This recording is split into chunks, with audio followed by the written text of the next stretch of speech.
So I thought with Overwatch 2 being review bombed, the developers would finally start to take some accountability since Overwatch 2 has finally hit rock bottom in a very public way. It is the worst reviewed game on Steam, taking the #1 slot in the Hall of Shame. So when I was genuinely curious to see what their response to all of that would be, and with the latest developer blog that just came out from the game director Aaron Keller, I read it and I personally feel like they completely missed the mark. You do seriously surprise me. Thank you, Chef. I was hoping you'd see that. I mean, I'd give it all I got. Give you 110. You surprise me to how shit you are.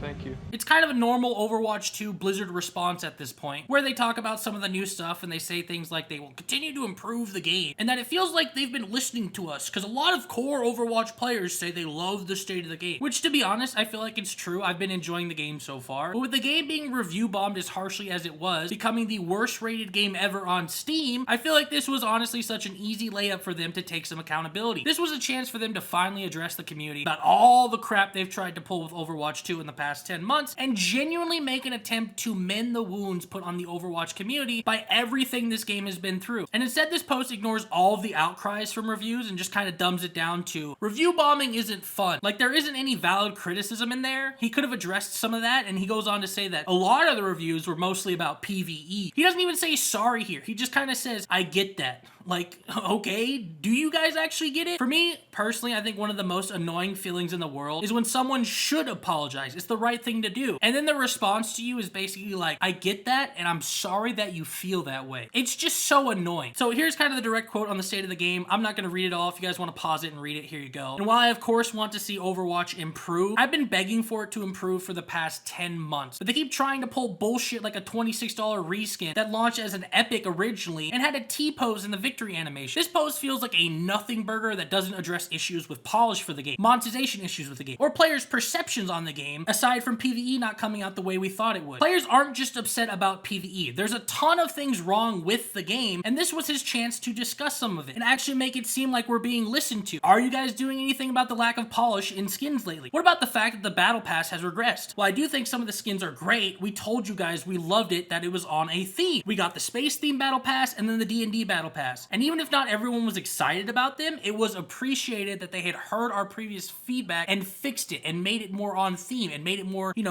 cohesive. And now that's just not the case. Anyways, it feels similar to posts they've made before, which makes it feel disingenuous. I think it's fake. It feels false. It's another lie to buy some more time until Microsoft buys Blizzard. Whatever you want to say about this post, and if you've read it and you feel excited about the future of the game, that's good for you. But for me, it just feels like a giant missed opportunity they had, where they could have taken some real accountability and talked about some issues with the game. Like, what about Copa Lucio Ball? That was just gone, and they haven't said anything about it. Instead, they're just doing the normal shit they always do, and then they say review bombing isn't fun. Talk about the issues in the game. What do you plan to do to fix them going forward? That's all we really wanted / needed as a response, and they couldn't even do that.